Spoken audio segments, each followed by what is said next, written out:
আসসালামু আলাইকুম ইউটিউব বন্ধুরা, সবাই কেমন আছেন? আশা করি ভালো আছেন। আপনারা চাইলে দেখতে পারেন ঢাকার ভিতরে কত সুন্দর একটা দৃশ্য। আপনারা চাইলে দেখতে পারেন খুব সুন্দর একটা মাঠ, চারদিকে কত বড় বড় অট্টালিকা, কি সুন্দর হিমেল হাওয়া বাতাস বইছে।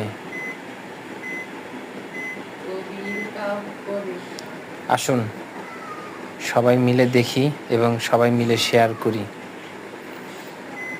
যদি আপনারা চান আমার চ্যানেলটাকে একটু সাবস্ক্রাইব করে দিতে পারেন ইনশাআল্লাহ।